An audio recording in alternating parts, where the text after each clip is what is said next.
Welcome, ladies and gentlemen, to the Corn Dog Show. We've got a very special event here for you today. And I kind of wanted to tell you and camera person Steve a little bit about corn dogs.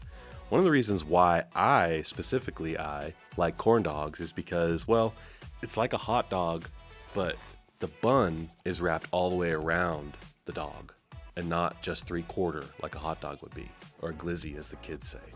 So that's a very important aspect when you're eating corn dogs. But why we're really here today is to talk about the CMMG 46K suppressor.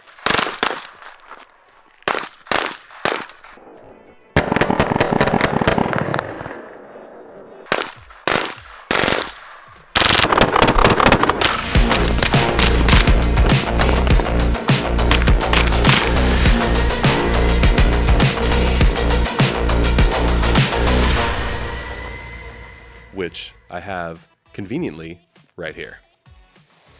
She's mounted to, as you may see, a Crisp Vector in 45 ACP, which really works out well because this is a 46 caliber suppressor. And what we're looking at is a 5.5 inches. It is 15.3 ounces in weight, 13 ounces without the mount, and it is 1.58 inches in diameter. It is a heat-treated 17-4 stainless steel. That's your baffles, your blast chamber. That is all that 17x4 stainless, and it does have a nitride finish to it. It does come with 2 direct thread hub mounts, which is actually really nice. So you've got a 5/8x24 mount and a 1/2x28. I think I actually grabbed the 5/8 here, and this is the 1/2x28, but you get the point, right?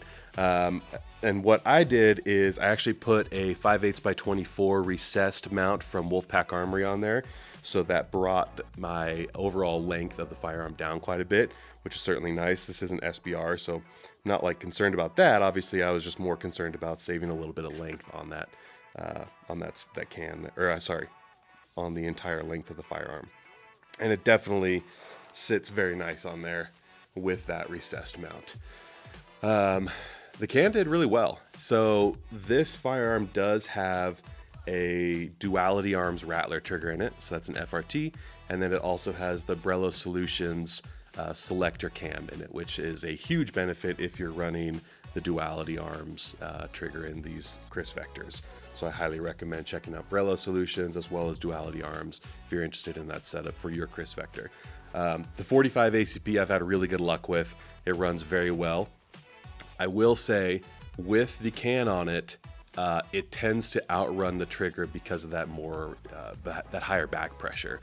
So if you're running an FRT, and I think this goes for any setup, really any FRT setup, if you're running it, you're going to find that with a can, you may have to adjust your gas settings if you have that option, or you may have to get a little bit more finicky or finesse with your trigger. Clip that. Because of the higher back pressure. And this can is, it's not a low back pressure can, so all of your gas is coming straight back, so be aware of that. One of the cool things about this can, though, let me set my corn dog mic here in my Victos chest rig. So we're going to slip this off here. We didn't tighten it down because I wanted to be able to take it off and talk about it. It does have a 1/2 inch drive on the end of it. Actually, camera person Steve was saying it looks like just a big old socket. You'd find in a big shop, mechanic shop or something, just because of that drive right there, which is actually really nice. And you'll find that a lot of 46, 45K 46 to 45 caliber suppressors have that because for one, that 1/2 inch is ideal for 46. 2, it's also a great way to actually tighten the can on or take the can off. My dumbass didn't bring a 1/2 inch. I only have my fancy 3/8 inch ratchet, which you may have seen in a previous video. We could actually link that towards the end of this video. You might want to check that out. So yeah, having that 1/2 inch is certainly handy to be able to tighten this can onto your firearm and obviously take it off as well. I did notice that running it in FRT mode, it started to get a little loose because we didn't properly tighten it on there. And then if you look closely here, maybe we can get a close-up shot, camera person Steve, of the recessed mount from Wolfpack Armory. Again, I wanted to use that just to reduce the amount of length on the firearm. And then you may be wondering, how did I get it to mount to a 5/8 by 24? Because Chris Vector has a funny thing with their threads. It is a 16:1 left-hand pitch on the barrel, so I did find an adapter. And then obviously I checked for making sure that it's concentric to run a can, because anytime you run an adapter on the end of your barrel, so by adapter I mean it went from 16:1 LH to 5/8 by 24 right hand. You want to make sure that it's fully fastened on there with preferably rock set or a high strength Loctite. Rock set is definitely the way to go. And then once that's secure on there, you throw the can on and check that check to see if it's concentric, because you don't want a baffle strike, even with a 46. And this thing's looking good. I'm looking at camera person Steve right now, and he's looking mighty fine through this hole. So something to be said about that. And yeah, I think overall performance of this can, it is just your standard baffle design, stainless steel. So it's, I would say, generic in the sense of suppressor technology that's out there these days. But the great thing about this is that you're getting it for around 550 corn dogs, which is an excellent value, especially if you're at the circus, where you can find corn dogs all over the place. So if you guys are looking for a suppressor for 46 cal, 45 cal at a good price, CMMG, their ZEROED line of cans, they did a really great job, and obviously they make them in more than just the 46. They've got all sorts of different calibers.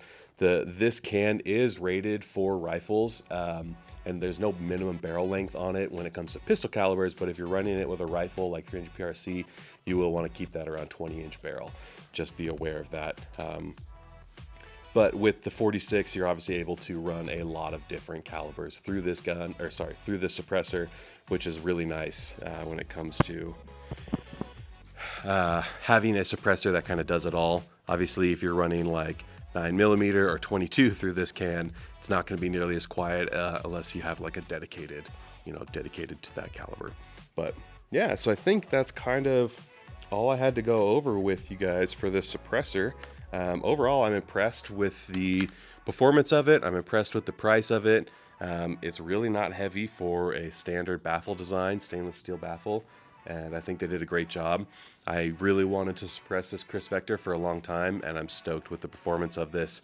Again, like I said, if you're running an FRT, you will kind of outrun that trigger with a can. And do you guys have any questions? No? Okay, I was just checking. If you do, leave them in the comments. Give me a like. Subscribe, do all that fancy stuff that we like to do, and we'll catch you on the next one. Thanks, guys.